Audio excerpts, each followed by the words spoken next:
Okey, apa antara rangka kerjaya atau dasar yang berjaya YB atau pihak Kementerian Umbang bersama sepanjang perkhidmatan dalam kerajaan sekarang ini? Antara perkara yang kita tekankan ialah daripada segi pertama takbir urus dan juga daripada segi memberi dasar-dasar yang betul-betul efektif lah memajukan lagi perundangan alam sekitar di negara kita. Apa yang kita buat, kita juga ada panel penasihat dan juga panel perunding untuk perubahan iklim. Panel penasihat itu terdiri daripada syarikat-syarikat berkaitan kerajaan, syarikat-syarikat swasta. Sementara kalau panel perunding itu terdiri daripada badan-badan NGO lah kebanyakannya, termasuk anak-anak muda.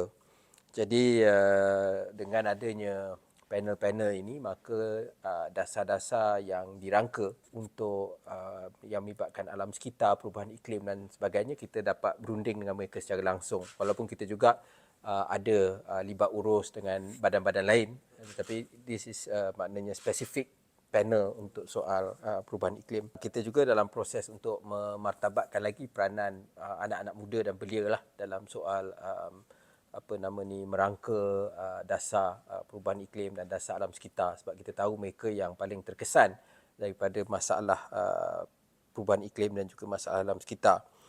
Pada masa yang sama, kita juga baru saja di peringkat Dewan Rakyat dan Dewan Negara meluluskan RUU Kualiti Alam Sekeliling Pindaan.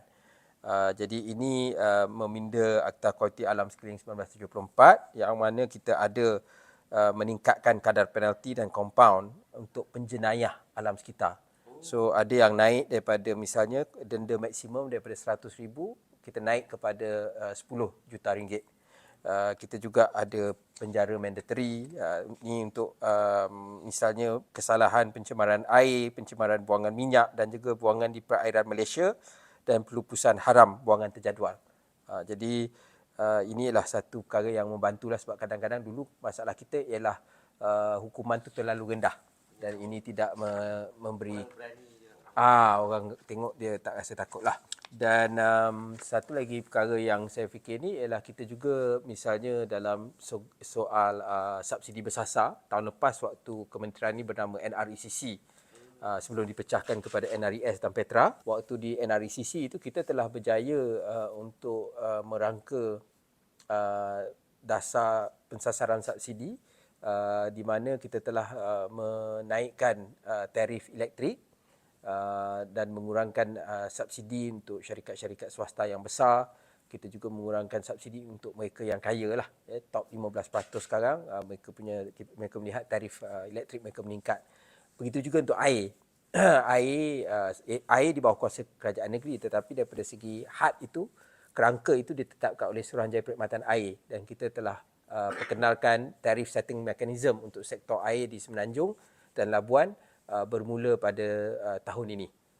Jadi bagi saya itu sangat membantu, sebab dia membantu kita untuk melabur semula di dalam membaik pulih kemudahan-kemudahan infrastruktur dan membantu juga supaya pengguna lebih berjimat cermat. Kalau terlalu murah, orang tidak akan teliti lah.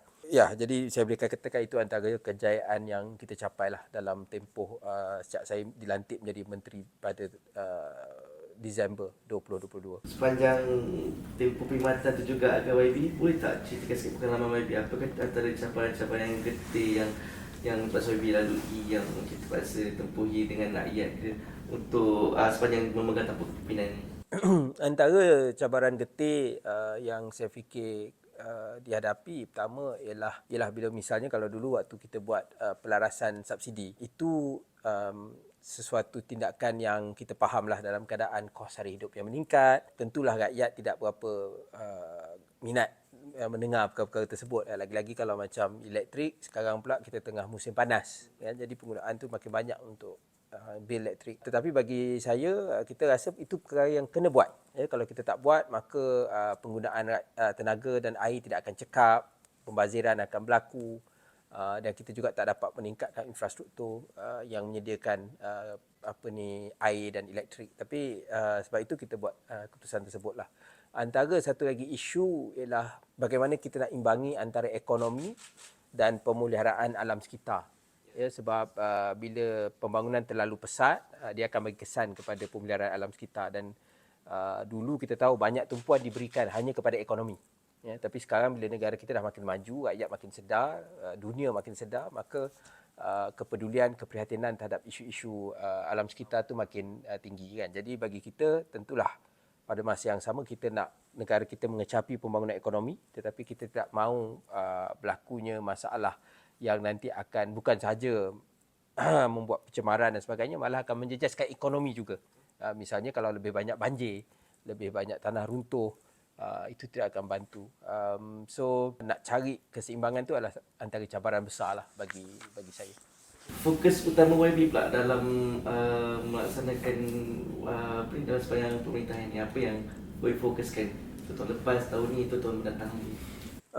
Antara fokus saya ialah untuk memperbanyakkan turun ke lapangan.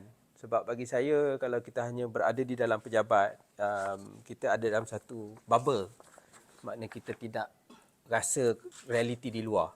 Kan? Jadi kalau sebab itu saya pun semalam saya buat tengah-tengah puasa pun kita buat operasi untuk tengok kilang pemprosesan makanan. Hari ini kita pergi tengok tempat e-waste. Dan kita juga kita pergi ke hutan, pergi ke pelbagai tempat lah ya, yang menjadi berada di bawah kementerian saya supaya saya dapat faham isu-isu, dapat bertemu dengan pegawai-pegawai yang berada di sana di lapangan dan melihat dengan mata sendiri. Ya, jadi itu yang saya tumpukanlah sepanjang saya menjadi menteri ini. Boleh tak saya ada kewujudan task force yang untuk memerhati ataupun mengawasi dia untuk aktiviti-aktiviti pembalakan haram ke ataupun pencemaran sekitar ni ke? Ada tak boleh? Kita memang ada penguat kuasa kita yang berada on the ground, tak kira lah untuk Jabatan Alam Sekitar, untuk Perhilitan, untuk JPSM, Jabatan Perhutanan Semenanjung Malaysia. Tapi pada masa yang sama kita juga tahu kadang-kadang dia bukan hanya melibatkan agensi-agensi di bawah kementerian kami, dia akan melibatkan pihak polis, pihak kastam, misalnya e-waste. Banyak e-waste kita datang diimport dari luar negara. Jadi bagaimana dia boleh masuk ke dalam sempadan dan sebagainya. Jadi sebab itu kita ambil pendekatan yang rentas agensi, rentas kementerian, dan kita juga akan mempertingkatkan lah contohnya kerjasama dengan kastam dan sebagainya, sebab kita rasa soal e-waste ni dah menjadi terlalu serius. Lepas China memperketatkan perundangan mereka, tidak boleh tidak menerima lagi sampah daripada luar ini, maka kita tengok negara-negara seperti Indonesia, Filipina dan Malaysia, kita lah jadi mangsa kepada dasar tersebut. Okay, baby. Sekarang ni YB dapat tengok kita pun negara kita pun panas. Soalnya pula makin ni, lepas tu dengan faktor dia cakap dengan faktor climate change ni juga baby. Dunia pun menghadapi masalah climate change, bukan saja negara. Apa usaha yang dilakukan negara dalam menangani perkara climate change ni baby? Kita dalam proses untuk membangunkan rang undang-undang perubahan iklim negara. Jadi ini kita dalam proses untuk menyiapkan draft tersebut lah, dan kita dalam proses kita dah mulakan proses libat urus, dapat pandangan daripada pelbagai. Jadi bagi saya itu akan membolehkan banyak antara cita-cita yang kita nak capai ni boleh dimasukkan lah di dalam ni perundangan tersebut. Pada masa yang sama juga kita sedang buat hala tuju NDC ataupun Nationally Determined Contribution, kita punya Long Term Low Emission Development Strategies. Ini ialah strategi yang kita ada untuk membolehkan kita dapat mencapai sifar bersih seawal 2050, dan bagi saya itu antara perjalanan penting yang kita kena ambil. Sebab kalau ikut ramalan banyak pakar, kalau kita tidak buat sesuatu yang cukup, nanti kadar pemanasan dan sebagainya akan menjadi lebih teruk, dan ini akan memberi kesan kepada semua alam sekitar semualah. Dengan sifar bersih 2050 tu boleh YB terangkan lagi sikit berkenaan itu? Okey, sifar bersih 2050 ini diutarakan oleh Perdana Menteri ketika itu, Datuk Seri Ismail Sabri, yang mana beliau mengatakan bahawa seawal tahun 2050 kita akan jadi sifar bersih. Bermakna sifar bersih ni pengeluaran karbon dan penyerapan karbon itu sama. Ya, jadi makna tidak ada lebih lah. Jadi sebab kita beruntung macam Malaysia ni, kita ada kawasan hutan yang besar, itu antara yang dapat menyerap karbon lah. Jadi bagi saya itu satu perkara yang penting supaya kita ada satu baseline, dan juga supaya kita dapat merangkalah dasar-dasar kita apa yang kita sesuai. Okay, baby. Macam sekarang ni dengan isu climate change ni juga lah, dengan ada sikit sebanyak mengganggu industri-industri macam industri pertanian, ikan apa semua ni. Apa yang pihak Kementerian YB yang lakukan untuk atasi masalah saya patut bersama sekali dengan pihak kementerian lain ke? Dia yang agensi utama untuk perkara ni lah di bawah Kementerian KPKM lah, Kementerian Pertanian dan Keterjaminan Makanan di bawah Berhad. Tapi kita juga mainkan peranan dan antara perkara yang kita sedang bangunkan ialah National Adaptation Plan. Jadi dia sebab macam kita bercakap nak kurangkan karbon dan sebagainya, itu mitigation atau pengurangan. Tetapi kita juga perlu kepada adaptasi lah. Bagaimana contohnya bila air dah naik, bila hujan dah makin banyak dan sebagainya, bagaimana reka bentuk bandar dan sebagainya. Jadi itu yang kita sedang fikirkan lah untuk kali ini. Kalau kita tengok daripada segi rakyat Malaysia, saya rasa kesedaran dia dah makin meningkat. Cuma mungkin setengah orang tu dia tidak lihat secara langsung. Dia tak fikir sampai 20-50 ke apa, dia rasa dia kata mungkin dia kena kerja dan sebagainya, inilah masa dia ada. Tapi yang saya tengok lah secara umumnya rakyat Malaysia ni sangat sedar, terutamanya di kalangan anak muda. Sudut yang macam mana tu, contohnya macam daripada segi sudut penjaga sampah atau penjaga hutan-hutan ataupun yang macam mana tu daripada Yang tu saya setuju, ada banyak benda perlu kita perlu lihat secara menyeluruh. Memang betul, misalnya macam dari segi kebersihan, dari segi sampah dan sebagainya, kita punya ataupun menggunakan pengangkutan awam lah. Di Malaysia ni kita masih lagi pada tahap yang rendah. Jadi itu perlu satu kajian mendalam lah tentang perkara tersebut. apa pihak kementerian dalam memelihara hutan negara ni, YB? Kita biasalah kita buat libat urus dengan Majlis Tanah Negara, dengan kerajaan-kerajaan negeri, kita buat libat urus tersebut untuk memastikan kita meminimalkanlah kesan kepada hutan-hutan yang ada. Jadi itu bagi saya antara perkara yang penting lah yang kita lakukan. Kita juga ada catuan tebangan tahunan, kita ada boleh untuk mewartakan sebagai HSK, hutan simpan kekal, dan termasuk juga hutan tadahan air. Jadi kita punya dasar ni terhadap soal macam pemeliharaan hutan ni memang agak komprehensif lah. Kita pun dah pindah Akta Perhutanan Negara, dari segi kena buat pendengaran untuk nak menyahwartakan hutan. Kita ada panggil ecological fiscal transfer lah, peruntukan yang kerajaan bagi kepada kerajaan-kerajaan negeri. Bermula 2019 pada 60 juta, sekarang dia dah naik kepada 200 juta ringgit. Yang ni Akta Perhutanan Negara dah pun lulus. Saya ingat 2 tahun lepas, sebelum saya jadi menteri. YB rasa macam kita dapat kadang-kadang banyak pembuangan sampah yang terjadi. Macam pembuangan sampah pula banyak orang bakar-bakar sampah semua ni. Kan YB? Okey, apa YB dapat rasa bagaimana tahap kecenderungan rakyat terhadap isu pembuangan sampah khususnya tempat-tempat rekreasi seperti contoh sungai terutamanya? Itu saya rasa kita kena perbaiki lagi lah, sebab kalau kita tengok rakyat kita ni, kesedaran civik tu masih boleh diperbaiki. Kalau kita tengok ada sign tulis buang sampah di sini denda RM1,000, kat situlah orang buang sampah. Betul. Jadi maksudnya dari segi kesedaran tu masih lagi perlu kita bina, dan kita perlu ubahlah, dan itu tidak semudah yang dicakap lah.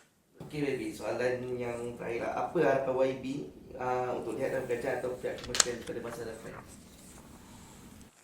Harapan saya ialah supaya lebih ramai orang menyedari bahawa alam sekitar ni bukan orang kata kementerian yang tidak penting atau tidak berada di dalam arus perdana lah. Kita nak isu-isu kita ni digarap dan didokong oleh semua lapisan masyarakat lah. Jadi bagi saya itu yang harapan saya, supaya orang dapat sedar bahawa isu alam sekitar juga sebenarnya ada kaitan dengan soal periuk nasi.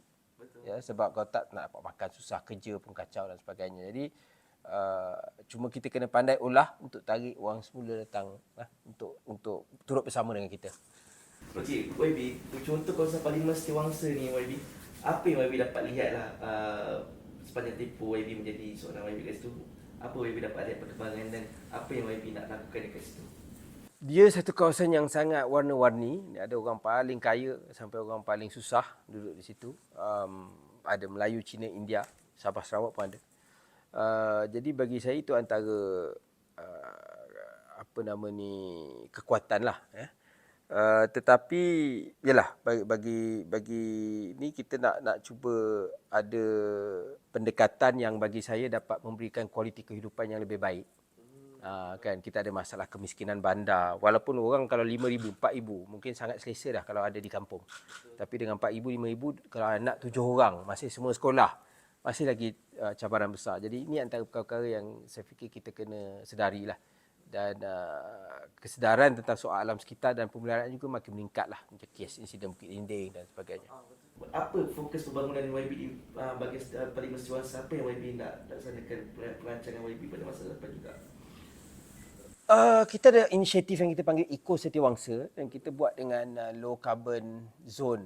Untuk saya nak tunjukkan macam saya kata soal kualiti kehidupan, soal kawasan hijau, soal kita ada banyak LRT, malah MRT pun ada dalam kawasan Setiawangsa. Jadi kita nak boleh membuatkan kemudahan-kemudahan dia lebih mesra dengan orang ramai supaya mereka juga boleh mudahlah menggunakan kemudahan-kemudahan ini. Okay, Okay, thank you. Terima kasih.